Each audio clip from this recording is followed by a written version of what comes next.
नमस्कार दोस्तों, स्वागत है आप सभी का। दोस्तों आज 20 तारीख है और कल 21 जुलाई से आपके सीबीसीटी के जो एग्ज़ाम हैं वो शुरू होने वाले हैं। तो जिन बच्चों का कल एग्ज़ाम है उनको कुछ विशेष बातों का ध्यान रखना चाहिए। तो उसमें 2-3 बातें जो मैं आपको बता दूं, क्योंकि स्वास्थ्य बहुत ख़राब है इसलिए पिछले 3 दिन से हम लोग क्लास नहीं ले पा रहे हैं और मैं आपसे कनेक्ट भी नहीं हो पा रहा हूँ। लेकिन कल आपका एग्ज़ाम ही है तो 2-3 बातें हैं जो गलतियाँ एग्ज़ाम देने से पहले हम लोग कर देते हैं। कुछ डॉक्यूमेंट्स है जो हमें लेके जाना चाहिए। तो इन सारी बातों पे हम लोग चर्चा कर लेते हैं। तो देखिए, डॉक्यूमेंट में अगर हम लोग बात करें सबसे पहले तो आपको आपका जो कॉल लेटर है यानी कि आपका जो एडमिट कार्ड है ना, आपका जो एडमिट कार्ड है वो आपको लेके जाना है, ठीक है। दूसरे नंबर पे आपको आपका एक पासपोर्ट साइज़ का क्या लेके जाना है, फ़ोटो लेके जाना है ना। क्या लेके जाना है? पासपोर्ट साइज़ का आपको फ़ोटो लेके जाना है। नवीनतम, नया होना चाहिए ना, पुराना नहीं होना चाहिए। तीसरे नंबर पे आपको लेके जानी है 10th की मार्कशीट। 10th की मार्कशीट, 10वीं की मार्कशीट चल जाएगी, 12वीं की भी कई जगह चल जाती है, ऐसा कुछ नहीं है। और एक आईडी प्रूफ, जैसे कि आप लोग चाहें तो अपना आधार कार्ड हो सकता है, ठीक है, आधार कार्ड हो सकता है, वोटर आईडी भी आपका यहाँ पे हो सकता है, कोई इशू नहीं है। पैन कार्ड भी आपका यहाँ पे हो सकता है, उससे भी कोई इशू आपका नहीं है। 10वीं की मार्कशीट अगर आप लोग लेके नहीं जाते तो वो आपको भगाते नहीं है, इस बात का ध्यान रखिए। आपसे एक फॉर्म भरवाया जाएगा, उस फॉर्म को आपको फिल करना और फॉर्म से आपको कोई भी दिक्कत नहीं होगी, ठीक। पर मेरा मानना है कि चारों चीज़ें कम से कम आपको लेके जानी चाहिए। 4 बातें हैं। एक तो आपका एडमिट कार्ड है, कलर हो या फिर ब्लैक एंड वाइट हो, कोई इशू नहीं है। पासपोर्ट साइज़ फ़ोटो आपको लेके जाना पड़ेगा और 10th की मार्कशीट आपको लेके जानी पड़ेगी। 12th की भी कई जगह चल जाती है, कोई इशू नहीं है। आधार कार्ड या वोटर आई डी, कुछ भी एक ID कार्ड आपको लेके जाना चाहिए, ठीक है। दूसरी बात है कि जिनका कल एग्ज़ाम है उनको किस तरीके से चीज़ें करनी चाहिए, मतलब किस तरीके से रिएक्ट उनको करना चाहिए। तो सिंपल सी बात है, देखिए अब आपके पास समय मुश्किल से 4-5 घंटे का ही शेष रहेगा, क्योंकि सो गए अभी आप 7-8 घंटे। और जो लोग सफ़र में हैं वो भी इस बात का विशेष ध्यान रखें कि आपको स्ट्रेस अब बिल्कुल नहीं लेना है। जितनी आपने पढ़ाई की वो मोर देन सफिशिएंट है, उससे ज़्यादा आपको कुछ भी पढ़ने की आवश्यकता नहीं है। अब आपको ये नहीं करना है कि यार एक रिवाइज़ और कर लूँ, 2 रिवाइज़ और कर लूँ, कुछ भी नहीं होगा। अब रिवाइज़ करने से आपके दिमाग में सिर्फ प्रेशर ही बनेगा। उससे बढ़िया ये है कि आप जितना ज़्यादा आप आराम करें उतना ज़्यादा आपको रिलैक्स फील करेंगे, तो उतना ज़्यादा आपके एग्ज़ाम के लिए क्या होगा, अच्छा होगा, ठीक। तो देखिए क्या होता है कि जब हम या फिर आराम करते हैं, सोते हैं, तो जो हमने पढ़ा है पिछले 2-3 महीनों में वो सारी चीज़ें हमारे माइंड में रिवाइज़ करने लगती हैं, घूमने लगती हैं कि हमने क्या पढ़ा था, क्या पढ़ा था, क्या पढ़ा था। अब मैं आपसे बोलूँ कि कोई सा नया टॉपिक आप उठा लो या IMP 100 क्वेश्चन, IMP 200 क्वेश्चन, तो कुछ भी नहीं होने वाला उनसे। क्योंकि अगर उन 100 क्वेश्चन में से आपको 70 क्वेश्चन नहीं आते तो आपका जो मोरल है वो पूरी तरह से डाउन हो जाएगा। उससे बढ़िया है कि आपने अगर 10 मॉक टेस्ट लिए तो 10 मॉक टेस्ट को आपने लगाया होगा, बहुत अच्छे तरीके से लगाया होगा। अब कुछ भी लगाने की आपको आवश्यकता नहीं है।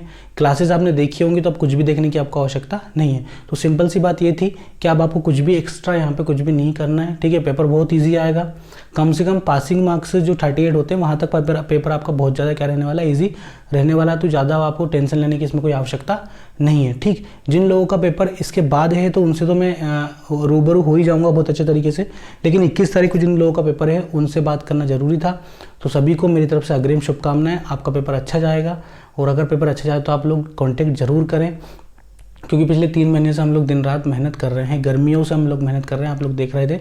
और अब बरसात का सीज़न आ चुका है, लेकिन स्वास्थ्य खराब होने के कारण से देखिए, अब खुद देखिए कि मतलब ऐसा लग रहा है जैसे गर्मी में हम लोग पढ़ाई कर रहे हैं। अभी भी इतनी गर्मी है यहाँ पे, उमस है, तो मौसम परिवर्तन होता है ख़राब, कुछ भी पानी पीना या फिर तो हालत पूरी तरह से ख़राब है। तो आप लोग अच्छे से पेपर दीजिए, आप सभी पे भरोसा, आप सभी बहुत अच्छा करेंगे। और कहीं भी आप हो, आपका सेंटर इंदौर हो, ग्वालियर हो, जबलपुर हो, भोपाल हो, कोई इशू नहीं है।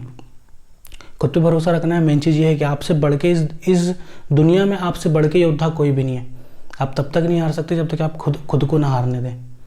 इस दुनिया की कोई ताकत आपको हरा नहीं सकती जब तक कि आप खुद ना हार मान लें, है ना। तो आखिरी क्वेश्चन तक लड़िए और कोशिश यही कीजिए कि सबसे पहले खुद को सेफ जोन में रखें। आप कहीं भी कुछ भी करके आपको 38 नंबर लेके आना, क्योंकि देखिए यहाँ पे मेरिट तो लगने नहीं वाली कि 70 नंबर वाले का सिलेक्शन होगा, 72 वाले का सिलेक्शन होगा। ये तो पासिंग है ना, पास ही होना है सभी को। 75 वाला भी 38 के बराबर ही है, क्योंकि डिप्लोमा तो वही लगना है। तो इतना आपको स्ट्रेस लेने की आवश्यकता नहीं है कि यार ज़्यादा से ज़्यादा करना है। कोशिश ये करना है कि पहले आप सेफ जोन में आ जाएं, 38 नंबर आप कैसे भी अचीव कर लें।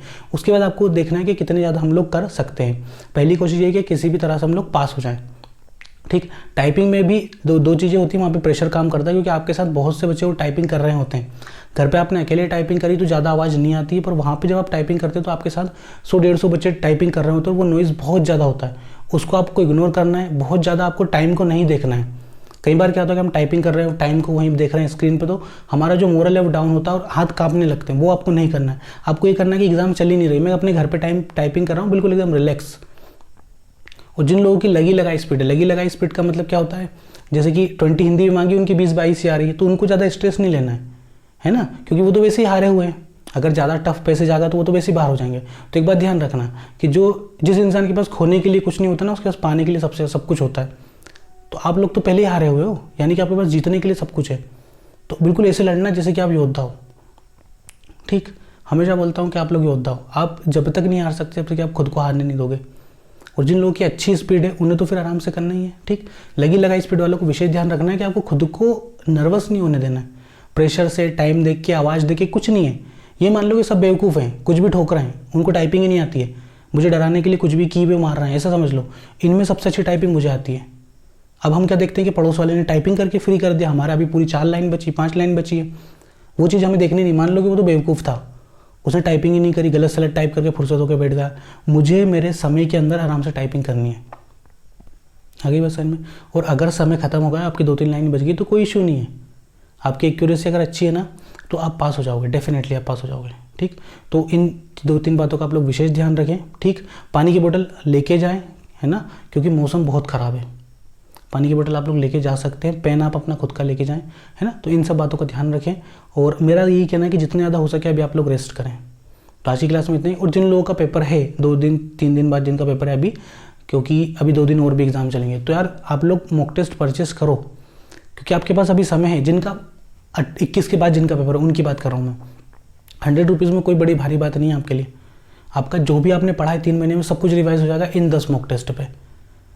और कोई बड़ी भारी बात नहीं है 100 रुपये खर्च करना 10 मॉक टेस्ट के लिए। 10 रुपये का एक मॉक टेस्ट ही तो है ना। तो आप लोग परचेस कीजिए और तैयारी कीजिए, है ना। अपना ध्यान रखिए। जिन लोगों का पेपर है सभी को मेरी तरफ से देखिए बेस्ट ऑफ लक मैं नहीं कहता, क्योंकि अगर आपने मेहनत की है तो आपका लक भी आपका साथ देगा, है ना। अच्छे से करिए, जीत के आइए और मैसेज जरूर करिए, है ना। अपना ध्यान रखिए, सुरक्षित रहिए। जय हिंद, वंदे मातरम।